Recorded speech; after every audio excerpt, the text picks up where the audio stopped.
Om Namo Bhagavate Vasudevaya Namaha. I will explain today Shrimad Bhagavatam, Chapter 3, Text 33. Yatarame Sad Asad Rupe Pratisiddhe Sava Samavida Avidya Yat Mani Karate Iti Tad Brahma Darshanam. Whenever a person experiences by self-realization that both the gross and subtle bodies have nothing to do with the pure self, at that time he sees himself as well as the Lord. The difference between self-realization and material illusion is to know that the temporary or illusory impositions of material energy in the shape of gross and subtle bodies are superficial coverings of the self. The coverings take place due to ignorance.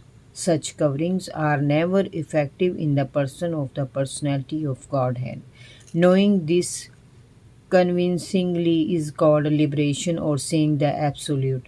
This means that perfect self realization is made possible by adoption of godly or spiritual life. Self realization means becoming indifferent to the needs of the gross and subtle bodies and becoming serious about the activities of the self.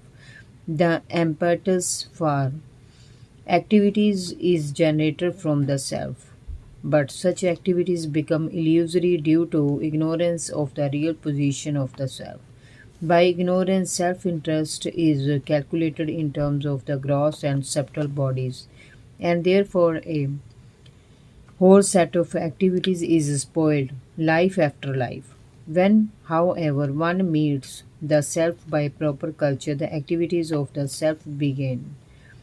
Therefore, a man who is engaged in the activities of the self is called Jivan Mukta or a liberated person even in the conditional existence. This perfect stage of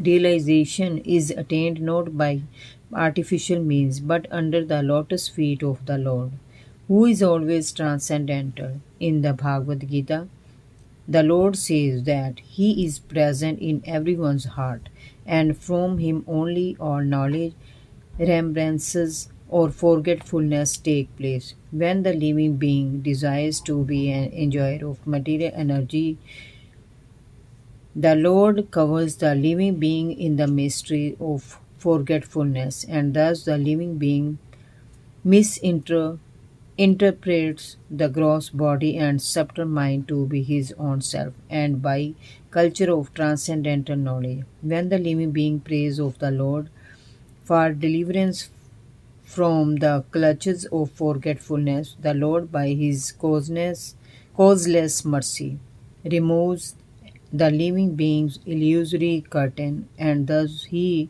realizes his own self. He then engages himself in the service of the Lord in his eternal constitutional position, becoming liberated from the conditioned life. All this is executed by the Lord either through his external potency or directly by the internal potency.